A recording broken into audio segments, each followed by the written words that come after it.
why Ukrainians are so courageous and so brave that keep fighting during 3 years. Little country gained one of the most powerful states on the world. Hello guys, I am happy to see you again. If somebody is new on this channel, my name is Irina. I am blogger and historian, and channel Amazing Ukraine is about Ukrainian history, culture and nowadays life in time of the war.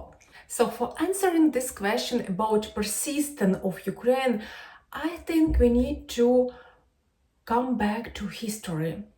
According to historical and archaeological evidence, Ukrainians constantly live on our territory during already 2000 years.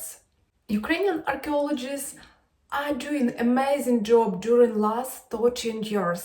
Their work shows that from the beginning of our era, from the west side of Ukraine to the east, there lived people with the same culture, who built the same houses, used the same dishes, and have the same burial rituals. In that time, the powerful neighbor of Ukrainians was Byzantine Empire. Byzantine Empire was quite cultural and educational state. There were many historians.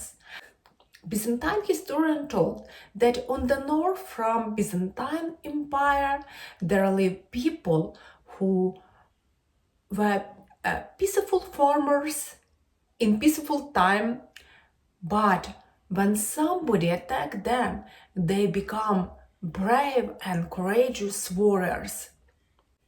Very often the territory of Ukraine was attacked by eastern tribes, and of course local people needed to fight for their land. So Byzantine historian called them Anti, and sometimes Anti even take part in Byzantine army.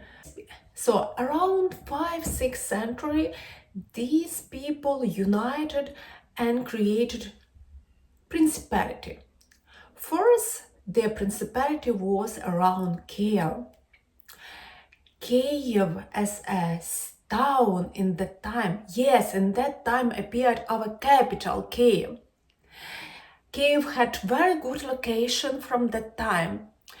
It's placed on the Dnieper River, on very important road from north to east.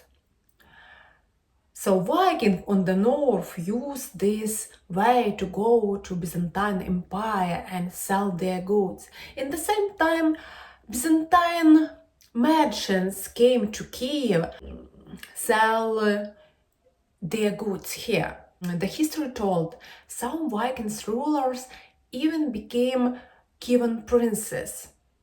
Around 10th-11th century, Kievan princes had more land and created great state that was known as Kyiv Russ. So Kyiv Russ was the first state of Ukraine. That is why Russian President Putin decided to conquer not south of Ukraine in the beginning of the war 3 years ago, but he tried to attack Kiev. According to Russian, Kiev is the motherland of Russian cities, but it's not true because Russian take away even our name, the old name of Ukraine, Kyiv Russ. So in that time, Kiev became one of the biggest city of that time. There live about 50,000 citizens. For instance, in that time, London was the smallest city. Kievan princes built beautiful churches and palaces. One of them is St. Sophia, wonderful, amazing architect cathedral that was built in the 11th century. Until now you can see mosaics and fresks dating back to 11th century. One of them show prince family. Unfortunately, Kiev Russ was attacked by Mongolians. That is why it was damaged a lot in 13th century. Soviet history told that this area was occupied by Polish nobility. But the fact is that many local people still kept living here, and descendants of Kievan princes lived and ruled on this territory. Many people still were farmers, but a lot of Ukrainians turned into military job. They became Cossacks. They settled on South Ukraine and created settlements because they needed to defend this area against Turkish and Tatars tribes. Cossack time was magnificent time of Ukrainian history. They take care about culture, they take care about education. For instance, one of the first university in Eastern Europe appeared in Kiev, Kiev Mogil Academy, where I was lucky to study archaeology.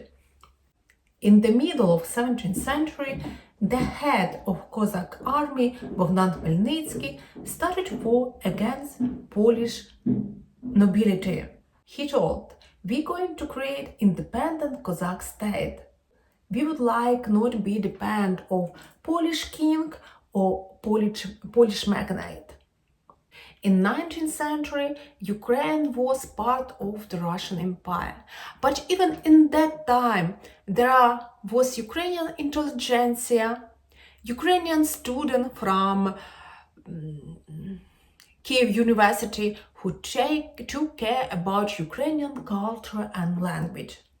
Although Ukrainian language was forbidden, Ukrainian books also were forbidden, but that time Bible was translated in Ukrainian. The first Ukrainian books was published. First Ukrainian political organization appeared.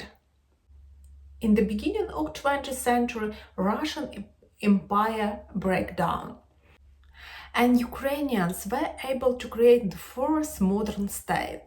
Against there was organized the first government, parliament. There was group of writers who created amazing Ukrainian literature that we have till now. And even in Soviet time, there were people who took care about Ukraine, although Soviet leaders arrested them and sent to Siberia. One of them was Vasyl Stus, Ukrainian poet. In his poem, Vasyl Stus told about this amazing ability of Ukrainians never died and fight for freedom. In 1980s, he wrote the poem from Soviet prison. Народ мій є, народ мій завжди буде. Ніхто не перекреслить мій народ. My people is, my people will be always.